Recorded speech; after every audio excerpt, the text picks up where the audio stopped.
back into another edition of the 4D Chess Dynasty Trade Show. As always, this big hairy grizzly bear that you're hearing, McNutted the Tear Down King, and I'm joined, as always, by my main man, my main squeeze, Adam. Ready to do some trades tonight. Let's dive into some of these, buddy. You ready for this? The trade show, baby. Every single week. I love it. Let's do it. Oh, so good. Just a reminder, watching on YouTube, please hit that like and subscribe button. Comment helps us so much. And on the podcast feed, rate and review. We enjoy it. But Adam, without further ado, first trade between you and I. Why start with just one? We just get us both on this show. Let's go. We got one that's involving the both of us. Here we go. Judge us. Who wins? Hell yeah. So this is a little context. This is a new startup we're doing with the Patreons.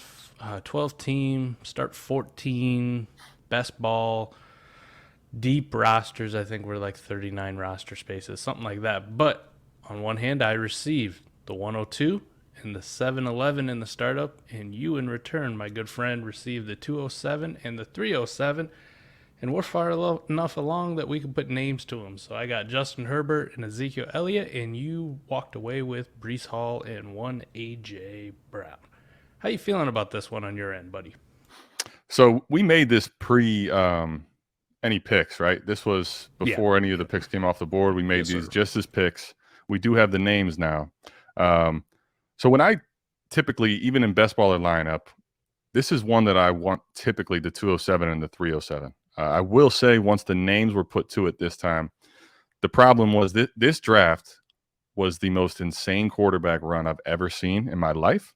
So pretty much I was considering that when I tear down from 102, Mike, even though I'm not going to get Herbert, I'm pretty confident at either the 207 or the 307, I'm going to get a quarterback that I like. Well, this draft went with all of our patrons who listen to us closer to how we would have drafted. There was not really an opportunity for me to grab, one of these quarterbacks I like to get in this range, like a Justin Fields, Trevor Lawrence. They were all off the board. So when I look at it now, Mike, even Breece Hall I'm comfortable with, but when it's 307 and I was forced to take receivers I normally wouldn't take in third. I don't like my side of the deal as much as the pick numbers that I was initially looking at when I made the trade. So I think based on the players involved, I'd rather have your side. But that was my thought process and how it didn't go according to plan for the startup picks. Yeah, I think you hit the nail on the head here, buddy. We made this before any picks went off the board. And at the time, I'm like, you know what? I really want to try this elite QB strategy, the Scott Connor approach, the Dynasty and Chill approach, even in a best ball. Talking with the 4D episode that we had that dropped on Friday, we wanted, the spike weeks for quarterback. I really wanted to try a league, I'm not going to go out there and give people advice and I wouldn't follow through with it myself. So, God damn it, I'm going to do it. When we made the deal, Adam, I was like, oh, man, I overpaid to do this. I'm giving him the exact thing he wants. He's going to get a quarterback in the second round. He'll probably get a nice running back in the third. Or, a second quarterback, it might be like a Trevor Lawrence, and then you come back with a Justin Fields type, like something in the ballpark. And I'm like, There's a lot to pay for Justin Herbert, but I got to do it. And now you hit it on the head because we drafted with complete animals who follow everything that we say and do. We got wide receivers going in the late part of the second round that have no business being there. All the running backs that you want are gone. The quarterback run was insane. Hell, Derek Carr's going at the back end of the second. That's how nuts this was. You put the names to it, it looks like an ass whooping. But at the time, I'm not going to lie, this is a move that I would have made pre-draft if I was in your shoes. And I'm like, man, I can't believe he did this. He let me get a second and a third for a first and a seventh.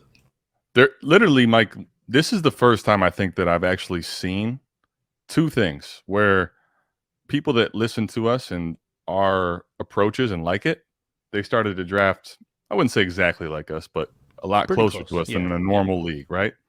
And then on top of it, I think because it's that, when you trade up, when Mike McNutted, the Tear Down King, trades up for 102 and 103, right? Or was it 101? 101 and 102. There you go. Both. He gets the top two players in the draft, and he trades up and goes and gets 101 and 102, which is Josh Allen and Justin Herbert, right? When you do that, I think that honestly, because it was you and because it's people that are listening to us, it started a monstrosity of quarterback run. And I actually also, not only did I take A.J. Brown at 307, I took Justin Jefferson, who I never take in startups, at 211. And one pick before him, Mike, went Derek Carr. Yeah. So to give everyone listening an idea of how insane this startup was.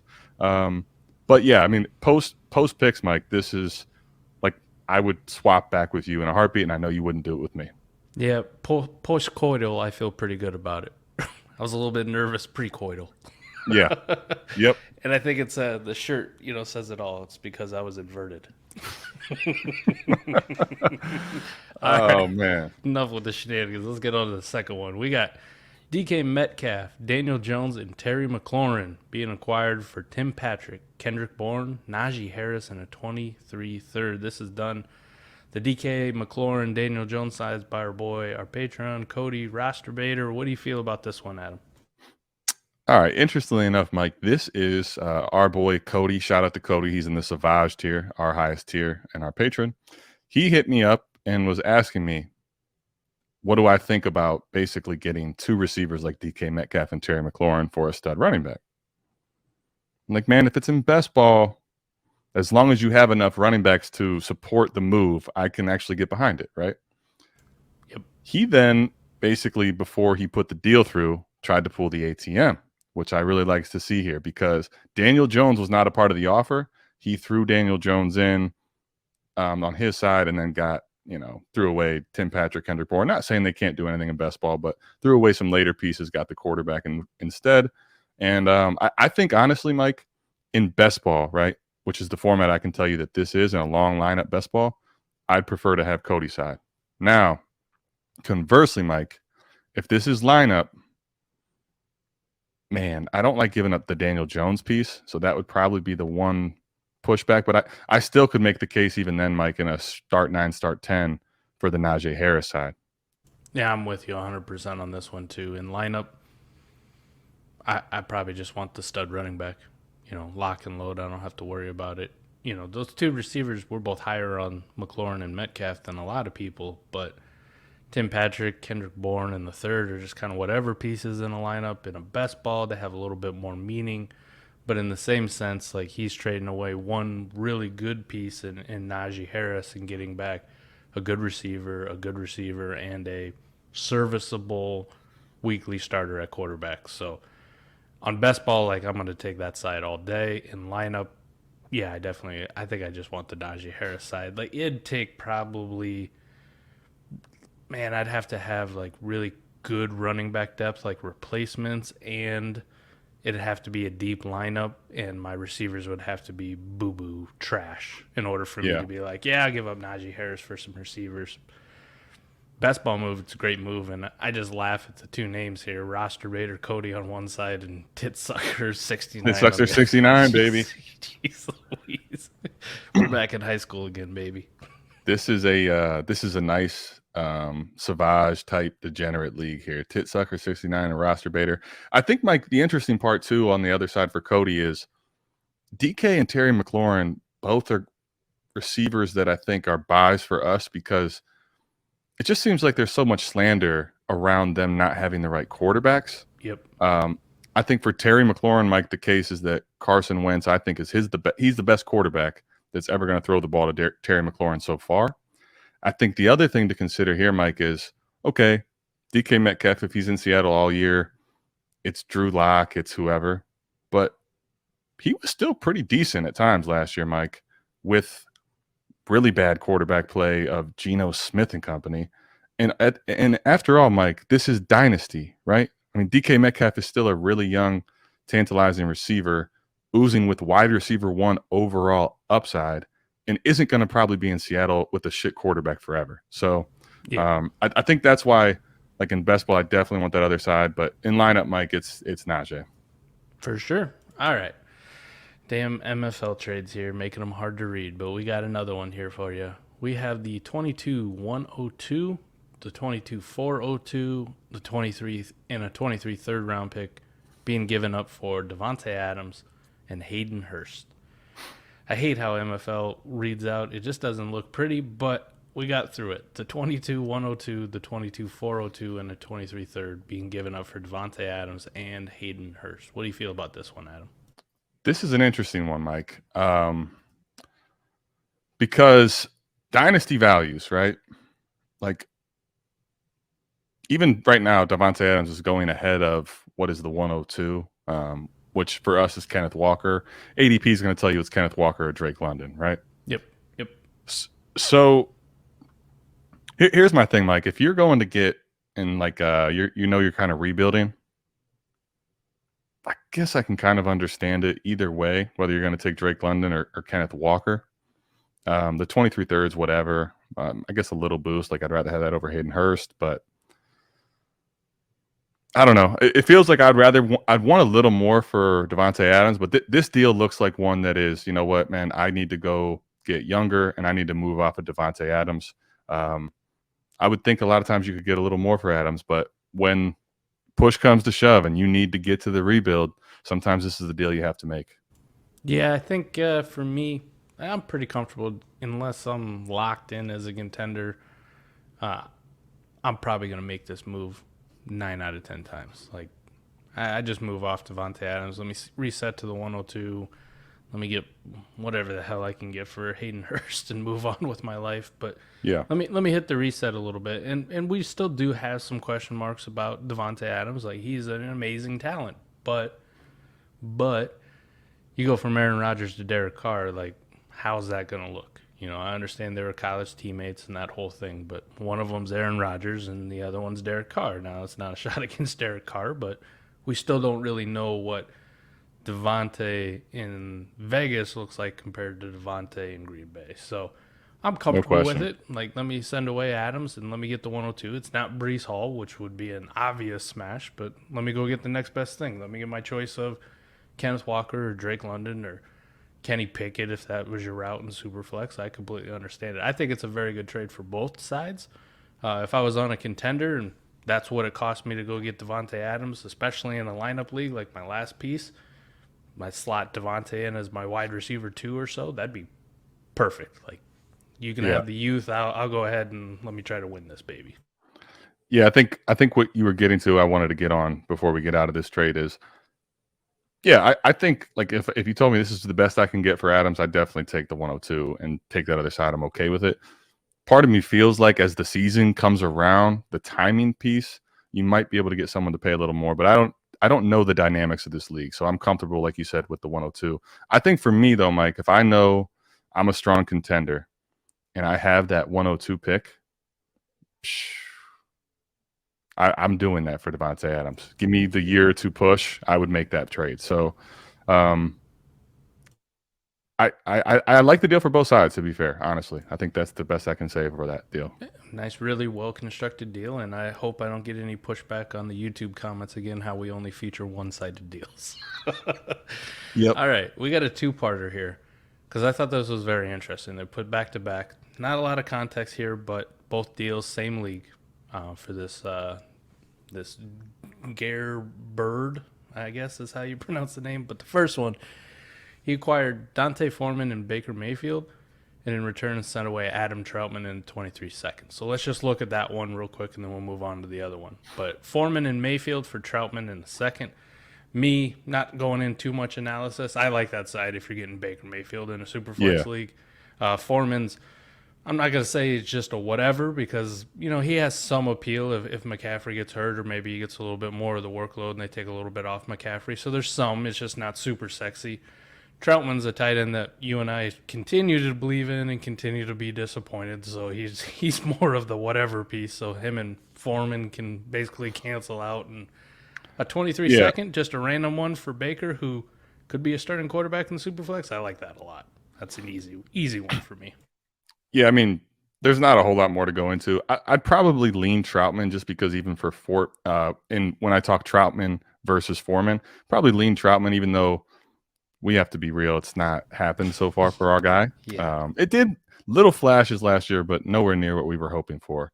Foreman, I think the issue for him is going to be, one, does CMC stay healthy or not? And then two, Like, is he just going to render Chuba Hubbard to the bench? I mean, there's a little bit of question marks there. I lean Troutman in that side. But, Mike, the big thing here is Baker Mayfield for a generic 23 second.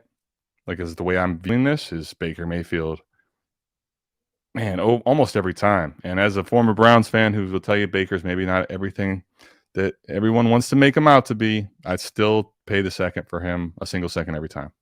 So on one side here, we got a nice cheap quarterback depth move for a reasonable price. I like it. The other one, the same person traded for Patrick Mahomes and a fourth, and in return sent away Tannehill, Mac Jones, Pat Freiermuth, the 103 and the 208 in this year's rookie class.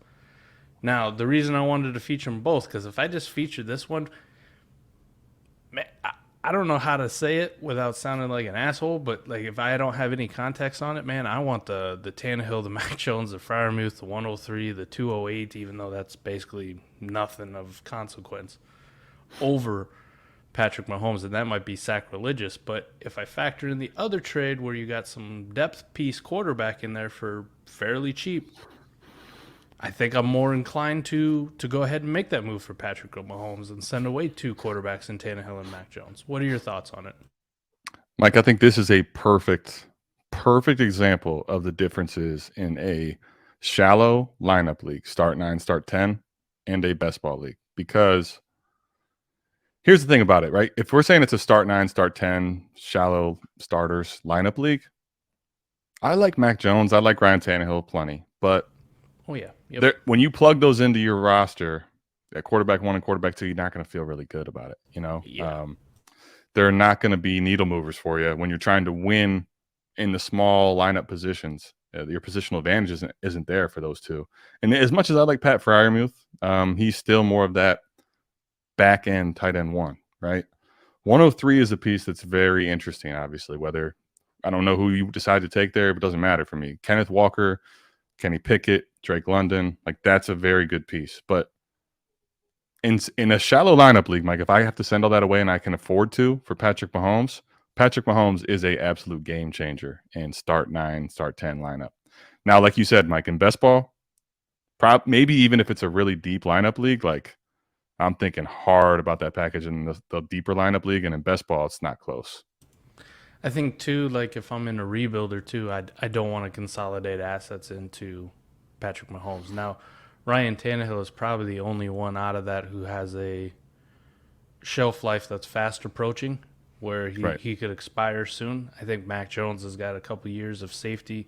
Pat Freiermuth's on his way up. Obviously, the 103 and the 208, you know, they're just getting started for sure. So I think on a rebuilder, I would still take the Tannehill, Mac Jones, Freiermuth in that side, and then just try to move Tannehill, you know, maybe in like that Baker Mayfield first part deal. But I get it, man. In a lineup league, it makes sense for Patrick Mahomes for me, unless it's like a super deep start 14 or something stupid like that. I think in most lineup leagues, I'm going to lead Patrick Mahomes, and I know I talked about the elite quarterbacks in best ball, but you're getting two of them in return here, which is a complete game changer for me. Like I love the stud quarterbacks, but if you're talking like two of them and the 103 and Pat Freiermuth and just a dart rookie in the second, best ball, man, I want the package all day long. I'm going to blow your mind here real quick, Mike. 103, you're probably, if it's you or I, we're getting 3 quarterbacks. Yeah, we're taking Kenny Pickett, baby. 3 quarterbacks for Mahomes plus a Freiermuth. I think that's a move I'm going to make in best ball. Unless our boy Kenneth Walker doesn't go at 102, then I think we might take then it's Kenny. then it's Kenny Walker, sure. Even better. Yep. But I thought it was a good two-parter here just to show, like, I'm going to assume that this is probably a lineup league, and I'm going to assume you made the Baker deal after you made the Mahomes deal just to try to get some extra QB depth. So I like it. It's a smart move if you can think multiple trades in advance, because if you just take this one, the Mahomes one, I think it's a lot closer, and then a whole bunch of more context needs to be added to it. But it was easy that I could find both of them, put them right there, and I was like, oh, this would be a good one to talk about. So I like it. All right, next one we got Darren Waller and Cortland Sutton being acquired for Davante Adams, and Dawson Knox. So we got a few Davante Adams trades going on here. We might need a Davante Adams thumbnail. This is the Davante I Adams like show, this. I think apparently. this might be the Davante Adams trade show, ladies Hell and yeah. gentlemen. Here, so man, Mike, this is an interesting one because most people are going to say that the gap from Davante Adams to Cortland Sutton is a lot, and I guess in fairness, it probably is. Currently being drafted at the 307, Davante Adams, wide receiver 9. Cortland Sutton's currently going at 710, wide receiver 29. So market tells you there's 20 spots of wide receiver in between them. But for me, Mike, knowing that Russ is coming over, Cortland Sutton being a buy for me, I'm not going to say I'll take Cortland Sutton over Davante Adams. I'm not doing that. But I will say that that's pivoting off of Adams to Sutton is I'm comfortable with. But like I'm very still in on Waller. I think that he's a buy for me. One of the last tight ends in that elite tight end tier that I'm really willing to take in a startup. I think the difference from him to Knox is something I'm very interested in. So I'm going to take Logan to real side here with Waller and Sutton. If you're a wide receiver believer and you really love Adams, like I can understand why you would do this, take the up tier at receiver and down tier at tight end. But for me, I want the Waller side. I think it just depends on your comfort level with Cortland Sutton. And you and I both are very comfortable with Cortland Sutton with Russ, and we can kind of see some DK Metcalf corollaries with Cortland Sutton's game and DK Metcalf and how he thrived with Russ. So I'm excited for Cortland Sutton. So I'm in agreement here. Like the Adams to Sutton on paper for most people is going to look like a big down tier. For me, it's not that far. They're a lot closer than I think some people would like to admit, in my opinion. But the gap between Darren Waller and Dawson Knox is pretty substantial. You know, Dawson Knox is a guy propped up by touchdowns. We know that's not sticky, especially at the tight end position. Darren Waller, in any kind of tight end premium, you know, gets most of his work not only on touchdowns, but the amount of volume and receptions he gets. So in tight end premium, that's a huge advantage. And even in non-tight end premium, it's a big advantage having those elite tight ends. So I'm with you here, man. Give me the Waller and Sutton side over the Adams and Dawson Knox side pretty soundly. Yep. Next one, we got the Heisman League. Ooh. I said I was never going to do a trade on the trade show here, but we had a perfectly well-constructed trade for both sides, in my opinion. So this is why it needs to be featured. Now, again, the downside is it's on MFL. But it's between two people you and I know very well. One, Mr. Ray GQ, right? Yes, sir. Patron, big supporter of us, and supporter of Ray and everything we do at Destination Devi, Ben Mason. So on one side, Ray is acquiring Gabe Davis and Cole Kmet, and in return, he gave up Elijah Moore and a 23 second-round pick. What are your thoughts on this deal, Adam? I'm in agreement with you about the way the deal was constructed and it making sense because so Ray is going to he's going to down tier. And in my mind, it's a decent one, Mike, probably more than what startup ADP says, going from Elijah Moore down to Gabe Davis. That being said, in Bestball, like I'm not going to probably trade away Kmet for just a second. Although it's probably what most people are going to try to get is Kmet for the second. And I'm going to tell you no. So I think the up tier at receiver for Ben, and then going ahead and taking the second round pick for Cole Kmet makes a lot of sense. And for Ray, who's pushing in to win right now, go ahead and move that second, get yourself a tight end that can give you that depth at tight end, which he needs, and take the wide receiver down tier and hope that your depth's going to be able to make up for the down tier loss from Elijah Moore to Gabe Davis. I like this deal for both sides personally. Yeah, it's a 28-team, two-copy league. So essentially, if you just value everything as a 14-team league, makes more sense. And being best ball too, what we know, man, 14-team leagues, quarterbacks are scarce, but the other position that's scarce as shit is tight end. So you're going to have to overpay a little bit more to go get some of these tight ends, whether people Correct. want to admit it or not. As the guy who has the worst tight ends in the entire fucking league, I can attest to that they're a little bit tougher to go get. So, I mean, man, I think Cole Kmet's worth more than a second, and especially a second that we don't. I mean, everybody's kind of even in this league outside of a few people who've clearly gone full rebuild. One of them being Ben, which is a great move if you're first to the party and not, waiting until week 8, 9 to figure it out. So we really don't know where that second's going to land. It could be late, could be in the middle, could be early. We don't know. Okay, I'm in agreement though. Like moving down from Elijah to Gabe Davis, man. There's an obvious downgrade, but in best ball, I don't think the gap is again as big as what we normally think of in lineups. So you move down from Elijah to Gabe Davis, but you get Cole Kmet for, if you just look at the other side, for cheaper than what he should be. Like, it probably worth 2 seconds pretty easily.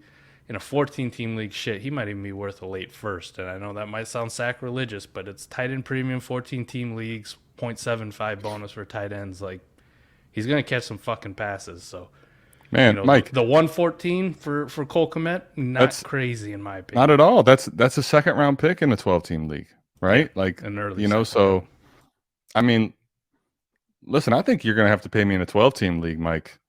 Probably an early-ish second. Like, I'm not going to take your back end second, even in the 12-team league for Cole Kmet. So in this league, I think you're 100% right. So, I really like this deal for both sides. Like, if I was in Ray's shoes, right, and I'm going to go for it, man, that down tier feels bad, but Cole Kmet for the second side, that's such a big thing for me that I'm willing to take the down tier. I think this was well done for both people. Yeah, I love this deal for both sides. Makes sense for Ben, makes sense for Ray. Thought it was nice, fair value. The rest of those trades I'm not going to touch with the 10-foot pole, though. Next. Last one we got Jonathan Taylor, Mr. JT, being acquired for DK Metcalf and 2 future firsts, 1 in 23 and 1 in 24. Adam, what you got here? The RB1 or DK Metcalf and 2 firsts? Man, Mike, this is one of these where I'm going to talk about 3 different things, I think, here. So if I'm in a lineup league first, let's start there. Start 9, start 10 especially. Even start 11 probably. Like, if I'm teed up and ready to go get one, this feels like a little bit of an overpay because I love DK still. But shit, man, if my team is right and I'm ready to go, I can do it. I can go ahead and pay up the brass tacks. This is my max though. Like, this would be a max deal for me, right? Where I'll take Taylor. And I'll say this conversely in lineup, Mike. If I'm just not there, like if my team's not really ready and I'm being honest with myself and I have to rebuild, and someone's going to say, you know what, man, here, 23 first, 24 first DK Metcalf. All right, here you go, JT. So in a lineup league, Mike, I really like this deal. I think it's well done. I think in best ball, Mike, I'm going to take the package here and see what I can do with those picks because it's like this seems like a legit 3-for-1 in the best ball side. So I think that would be the way I approach this trade. Man, I agree with you too much on this one. The only caveat I'll make on the best ball side, just looking at it from both lines, I'm in full agreement on the lineup, man. If I'm teed up, I'm ready to go. This is the iron price you got to pay for JT. Sign me the fuck up. Like, I'm in. Let's go. Let's roll. Conversely, if I'm on the rebuilding side, this might be the best offer I'm going to give for JT. So I'll take that too.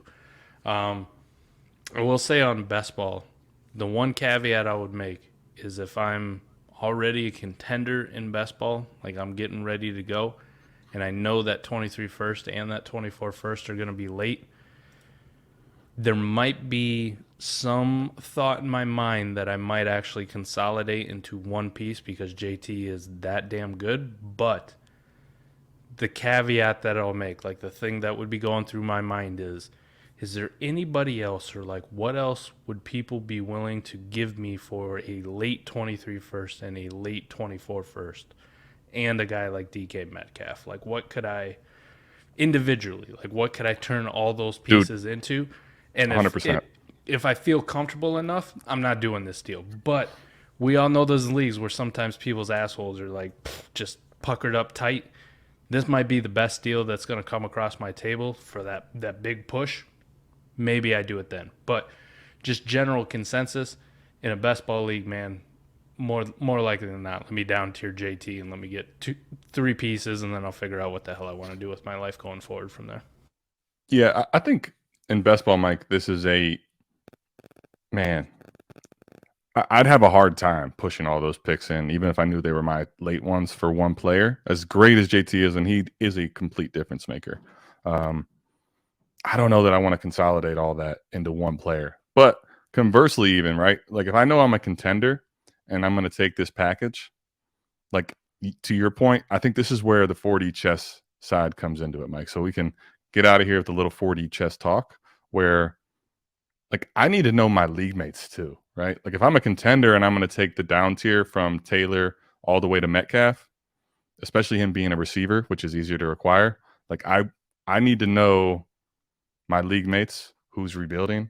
What am I going to do with these picks? Can I at least get a Mooney level player with, the first? And like, how am I going to make this three pieces that help me on the contending side too? So I think that deal though, man, there were some good deals today. Like there were some good deals. We had some shitty ones last week. We were getting called out on having some uneven deals. There were some good deals today.